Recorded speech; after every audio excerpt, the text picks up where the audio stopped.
Well, the NCD polls campaign in full swing. BJP pulling out all its tops, union ministers, chief ministers. I'm joined by Chief Minister Pushkar Singh Dhami. Somebody who has conducted various rallies in the national capital. So many thanks for joining us. तो ये बताइए कि कितना जरूरी है भाजपा के लिए ये चुनाव जीतना और इसकी क्या इसके मायने क्या है, आगे जाके क्या इम्पैक्ट पड़ेगा? चुनाव भाजपा के लिए जीतना जरूरी है, उससे कहीं ज्यादा जरूरी दिल्ली के लिए जरूरी है। दिल्ली को ठीक करने के लिए, दिल्ली को साफ स्वच्छ करने के लिए, दिल्ली को जो योजनाएं प्रधानमंत्री मोदी जी ने देश के अंदर चालू की है, उन योजनाओं को दिल्ली की जनता को देने के लिए, गरीब जनता को उसको लाभ मिलने के लिए, चाहे वो आयुष्मान योजना हो, चाहे प्रधानमंत्री आवास योजना हो, हर घर से नल पहुंचाने की योजना हो, हर किसी को शिक्षा देने की बात हो, केवल बड़ी बड़ी बातें नहीं चाहिए दिल्ली के लोगों को। दिल्ली के लोगों को काम चाहिए, इसलिए दिल्ली के लोगों के लिए यह जरूरी है कि यहाँ एमसीडी में सरकार भाजपा की बने। एक विपक्ष का कई बार ये कहना रहता है कि पीएम के फेस पर ये चुनाव लड़ा जा रही है, लोकल चुनाव है, लोकल मुद्दों पर होना चाहिए, इस पर क्या कहना चाहिए? देखिए, अब पीएम जो है हमारे उत्तराखंड के जनगण मन हो या देश का कोई भी क्षेत्र हो, हर क्षेत्र में आज पीएम का नाम है, पीएम का काम है। इसलिए पीएम के बिना कोई चुनाव बीजेपी ने सेंट्रलाइज कर दिया चुनाव, ऐसा लोगों का कहना है, इस पर क्या कहेंगे? नहीं, बीजेपी मुद्दा आधारित पार्टी है, विचार आधारित पार्टी है और मुद्दों के आधार पर हम लड़ रहे हैं, मुद्दों के आधार पर जनता के बीच में जा रहे हैं। जनता ने यहाँ केजरीवाल जी का शासन देखा है और उस शासन में भ्रष्टाचार देखा है। आज सत्येंद्र जैन जो उनके मंत्री हैं जेल के अंदर बंद है, उनके एक के बाद एक वीडियो आ रहे हैं और वह हवाला का पैसा उसको लेकर वो जेल में गए हैं।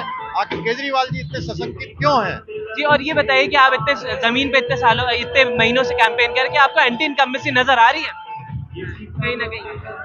दिल्ली की जनता जो एमसीडी की सरकार है और दिल्ली की सरकार है, दोनों सरकारें जब मिलकर काम करेंगी तो दिल्ली का चहुमुखी विकास होगा, जिसकी दिल्ली की जनता को जो आवश्यकता है वो आवश्यकताओं की पूर्ति होगी। छोटे जो शॉर्ट टर्म जो लालच है दिल्ली की जनता उसमें नहीं आएगी। अभी उत्तराखंड का चुनाव हुआ, वहां भी आप पार्टी आई थी, उत्तराखंड के अंदर पूरी तरह से साफ हो गई और पार्टी भी साफ हो गई और उनके प्रत्याशियों की सबकी जमानत भी जब्त हो गई।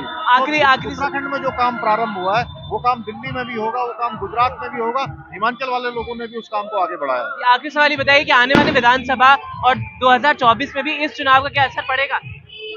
देखिए, क्योंकि हर चुनाव अपना अलग अलग उसकी रणनीति होती है, अलग उसका उद्देश्य होता है, अलग उसका उस समय का माहौल होता है, लेकिन अभी वर्तमान में पूरा माहौल जो है एमसीडी में भाजपा के पक्ष में है।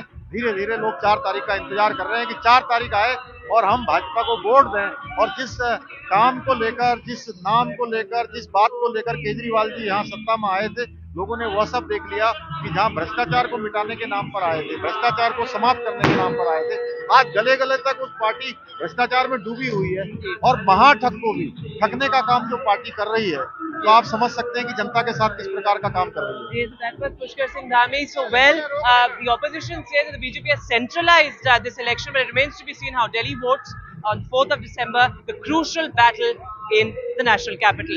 In New Delhi with camera person Ashok Mahale, Vedant for NDTV.